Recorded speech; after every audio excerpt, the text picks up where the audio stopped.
Welcome my dear students. એવી school નવસારીની online lecture સિરીઝની અંદર હું કેજે ગોસ્વામી તમારું સ્વાગત કરું છું. નવો ગુણધર્મ લઈએ આપણે ઓક્સિડેશન અવસ્થાઓ. ડી વિભાગના તત્વોની ઓક્સિડેશન અવસ્થાઓ વિશે આજે માહિતી મેળવીશું. તો જોઈએ, સંક્રાંતિ ધાતુ તત્વો જુદી જુદી ઓક્સિડેશન અવસ્થાઓ દર્શાવે છે જે તેમનું વિશિષ્ટ લક્ષણ છે. સંક્રાંતિ તત્વો છે ને એની પાસે એક એવો ગુણધર્મ છે કે એ લોકો પાસે ઘણી બધી ઓક્સિડેશન અવસ્થા ધરાવતા સંયોજનો બનાવવાની તાકાત અથવા ક્ષમતા હોય છે. તો એનો વિશિષ્ટ ગુણધર્મ છે કે જે બધામાં જોવા મળતો નથી. બરાબર. પ્રથમ સંક્રાંતિ તત્વોની ઓક્સિડેશન અવસ્થાઓની વાત જો કરીએ તો એ આ પ્રકારની જોવા મળે છે. તો આ મિત્રો યાદ રાખવું પડશે. ઘણી વખત એમસીક્યુ ની અંદર આપણને પૂછાય છે કે ભાઈ કોઈ પણ XYZ તત્વની સ્થાયી ઓક્સિડેશન અવસ્થા કઈ હશે, કેટલી ઓક્સિડેશન અવસ્થામાં એ જોવા મળે છે અથવા તો જોવા મળતું નથી. તો આવા પ્રકારના પ્રશ્નો હોય છે તો આપણને ખ્યાલ હોવો જોઈએ. પહેલી વાત, આ પ્રથમ શ્રેણી છે. પ્રથમ શ્રેણીની અંદર આ કૌંસમાં લખેલા જે છે ને ઓક્સિડેશન અવસ્થાઓ એ સ્થાયી છે. ક્લિયર? યાદ કેવી રીતે રાખવું? યાદ રાખવાની એક ટ્રીક છે. પહેલી વાત કે તમે મધ્ય ભાગને જુઓ. મધ્ય ભાગનો મતલબ D5 પ્રણાલી અહીંયા થાય છે. એટલે મધ્ય ભાગ થશે 1 2 3 4 5 મધ્ય ભાગ અને આ બીજો મધ્ય ભાગ થશે. ક્લિયર? પહેલા મધ્ય ભાગ સુધી ઓક્સિડેશન અવસ્થાઓ વધતી જશે. ક્લિયર? બીજી વાત, ઓક્સિડેશન અવસ્થાઓ જે છે ને એની અંદર સૌથી મહત્તમ ઓક્સિડેશન અવસ્થાઓ છે એ સૌથી વધારે સ્થાયી હશે. ક્લિયર? આ એક પોઈન્ટ ફરીથી કહી દઉં. મધ્ય ભાગ તમે ઓળખો. મધ્ય ભાગ એટલે D5 પ્રણાલી. D5 પ્રણાલી સુધી સૌથી વધારે મહત્તમ ઓક્સિડેશન અવસ્થા છે એ જ શું હશે? સ્થાયી હશે. ક્લિયર? હવે પ્રશ્ન એ છે કે મહત્તમ ઓક્સિડેશન અવસ્થા કઈ છે કેવી રીતે ખબર પડે? તો એની અંદર રહેલા S અને D કક્ષકના ઇલેક્ટ્રોનનો સરવાળો કરી નાખો.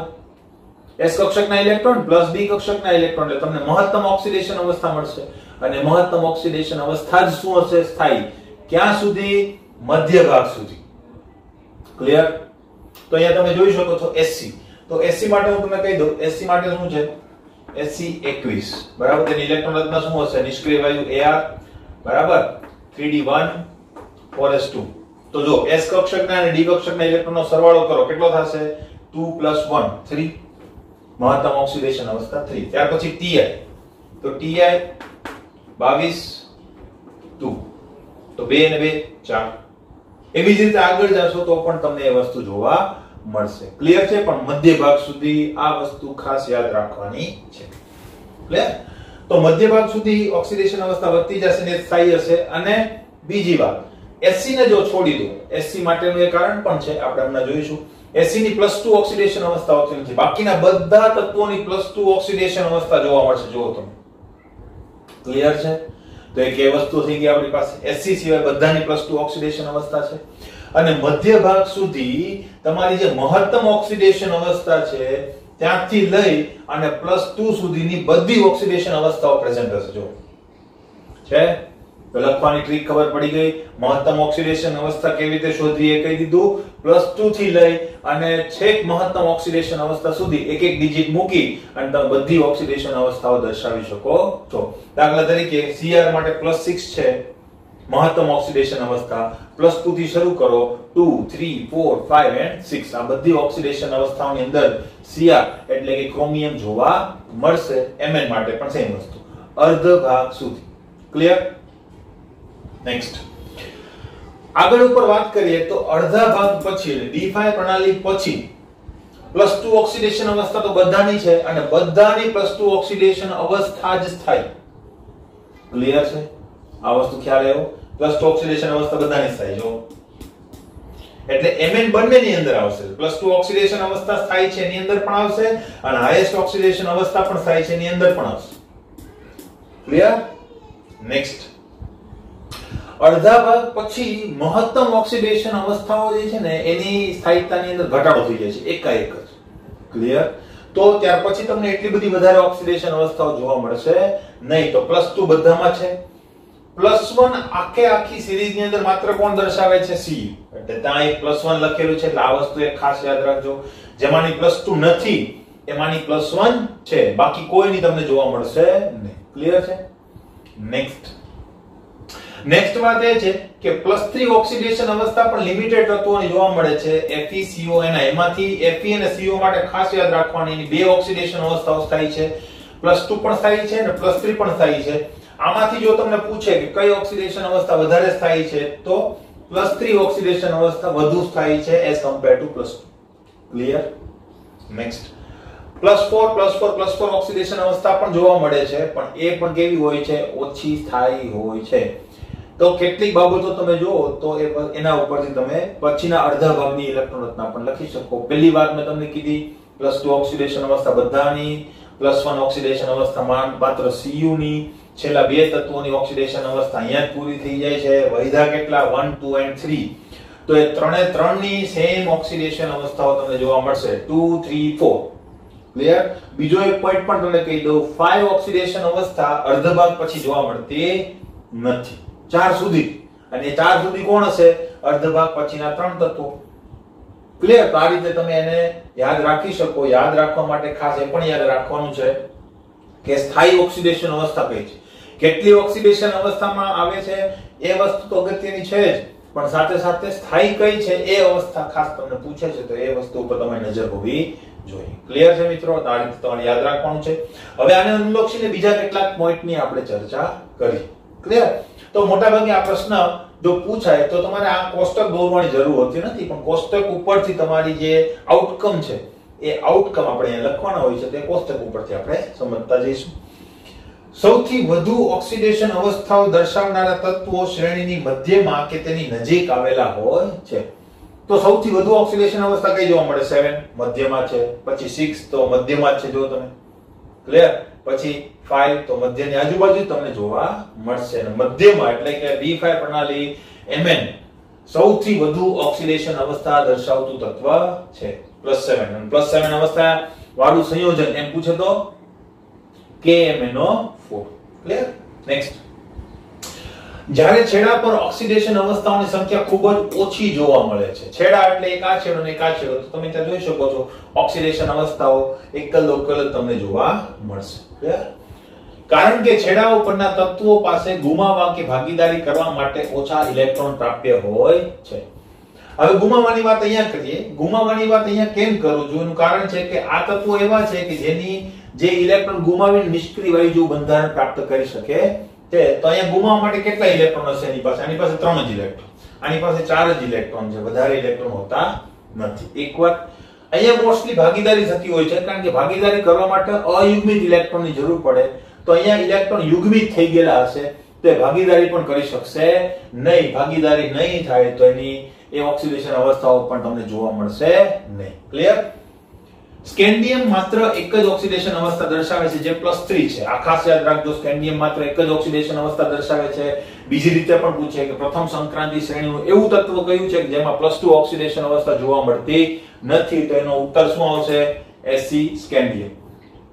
ક્લિયર?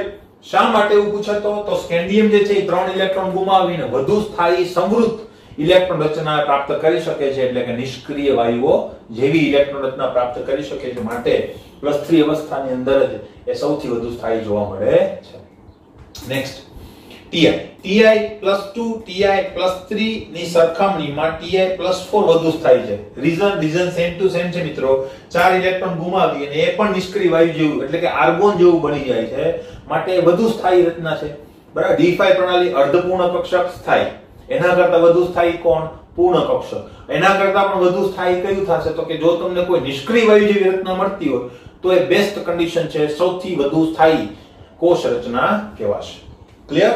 નેક્સ્ટ, મધ્ય ભાગ સુધી સામાન્ય સ્થાયીતા વાળી મહત્તમ ઓક્સિડેશન અવસ્થાઓની સંખ્યા S અને D કક્ષકોમાં રહેલા ઇલેક્ટ્રોનના સરવાળા જેટલી હોય છે. તો ભાઈ એ વાત મેં તમને કરી દીધી છે પહેલેથી. મધ્ય ભાગ સુધી મહત્તમ ઓક્સિડેશન અવસ્થા કેટલી, કેવી રીતે ખબર પડશે? તો એની ઇલેક્ટ્રોન રચના ચેક કરો, તેની અંદર રહેલા S અને D કક્ષકના ઇલેક્ટ્રોનનો સરવાળો કરો, તો મોટા ભાગે તમને એટલી ઓક્સિડેશન અવસ્થાઓ જોવા મળે. ક્લિયર છે મિત્રો? નેક્સ્ટ પોઈન્ટની ચર્ચા કરીએ. ઓક્સિડેશન અવસ્થાની અંદર જો નેક્સ્ટ પોઈન્ટની ચર્ચા કરીએ તો ત્યારબાદ ઊંચી ઓક્સિડેશન અવસ્થાઓમાં આકસ્મિક ઘટાડો થાય છે, જેને અનુસરતી species Fe+2, Fe+3, CO+3, Ni+2, Cu+1 Cu+2 Zn+2 છે, જેની વાત આપણે અગાઉ કરેલી છે અને તમે આની અંદર જોઈ પણ શકો છો કે ACTIV તો એની અંદર પાછળ છે, એની અંદર તમને ઓક્સિડેશન અવસ્થાઓ જોવા મળે છે, જે આપણે જોઈ શકીએ છીએ. વિવિધ ઓક્સિડેશન અવસ્થાઓ એ સંક્રાંતિ તત્વોની લાક્ષણિકતા છે. અગાઉ આપણે કીધેલું છે એ પ્રમાણે. તેનું કારણ એ છે કે અપૂર્ણ ભરાતી ડી કક્ષકોમાં ઇલેક્ટ્રોન એવી રીતે ભરાય છે કે તેઓની ઓક્સિડેશન અવસ્થાઓ વચ્ચે એક એકમ તફાવત રહે. એટલે એમાં ઉદાહરણ આપેલું છે વેનેડિયમનું. વેનેડિયમની અંદર તમે જો +2 +3 +4 +5 કે જે ઓક્સિડેશન અવસ્થાઓ તમને જોવા મળે. 2 3 4 5 એક એકમનો તફાવત તમને જોવા મળે. આ વસ્તુ બિન સંક્રાંતિ તત્વો કરતા કેવી છે? જુદી છે. કેવી રીતે?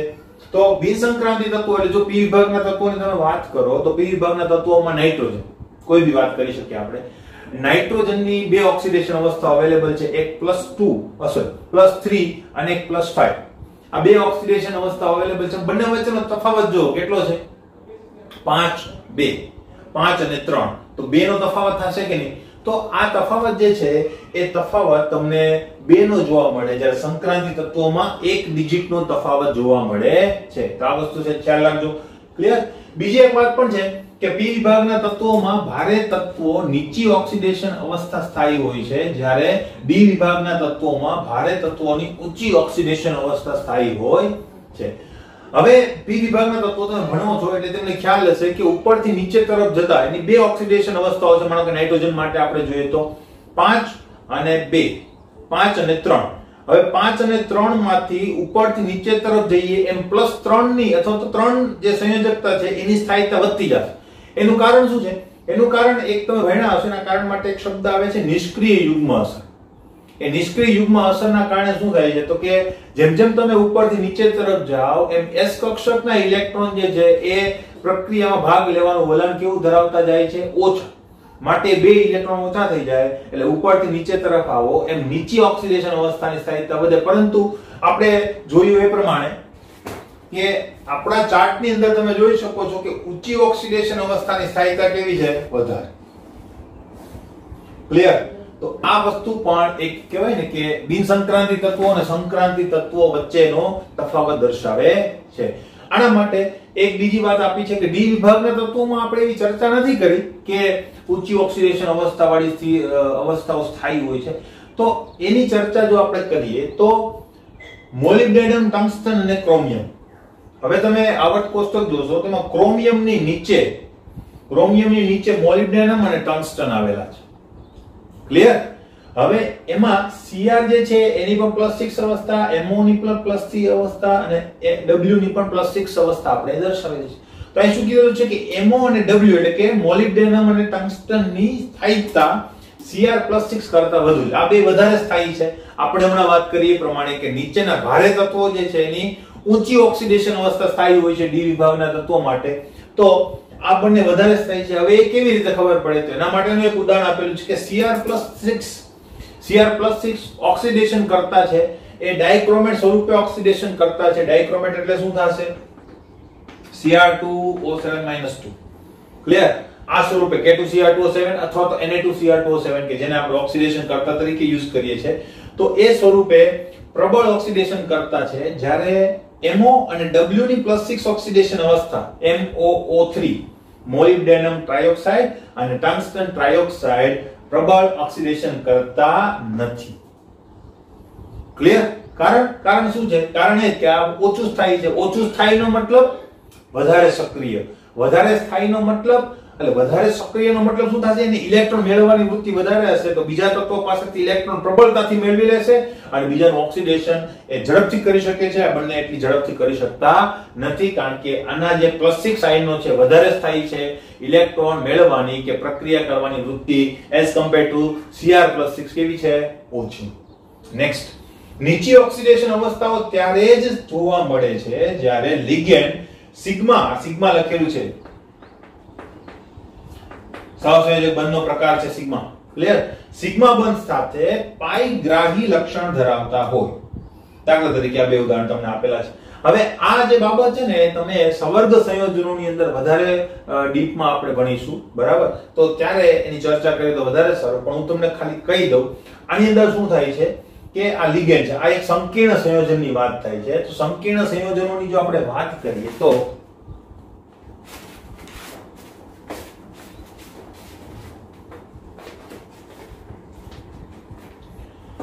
સંકીર્ણ સંયોજનોની અંદર શું થશે? Fe જે છે એ પોતાની ખાલી કક્ષકોની અંદર કાર્બન મોનોક્સાઇડ પાસેથી દાન લેશે. ક્લિયર? આવા કેટલા છે? 5. તો એ 5 એ 5 Fe એને દાન આપશે.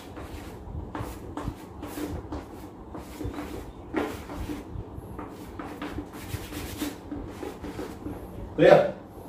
હવે બીજું શું છે તો કે આ Fe જે છે એ CO ની ખાલી પ્રતિબંધકારક કક્ષકોની અંદર એ પોતાના જે યુગ્મિત ઇલેક્ટ્રોન છે એનું પાછું શું કરે છે? ડોનેશન કરે છે. એને કહેવાય પાઈ બેક ડોનેશન. ક્લિયર?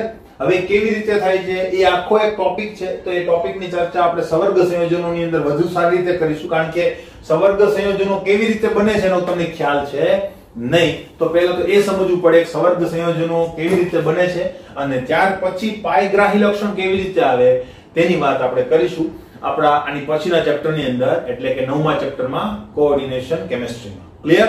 તો ત્યારે વધારે ચર્ચા કરીશું. એટલે મેં થોડા ઘણા અંશે તમને કીધું કે સિગ્મા બંધ બને છે ને સિગ્મા બંધની અંદર જે ધાતુ છે એ શું કરે છે? લિગેન્ડને બેક ડોનેશન આપે છે ઇલેક્ટ્રોનનું. શા માટે આપે છે, કેવી રીતે આપે છે, બધો ટોપિક આપણે સવર્ગ સંયોજનોની અંદર વધારે વિસ્તારથી ભણીશું. ક્લિયર? તો ઓક્સિડેશન અવસ્થામાં આટલી વસ્તુ આપણે બરાબર ધ્યાનમાં રાખવાની છે.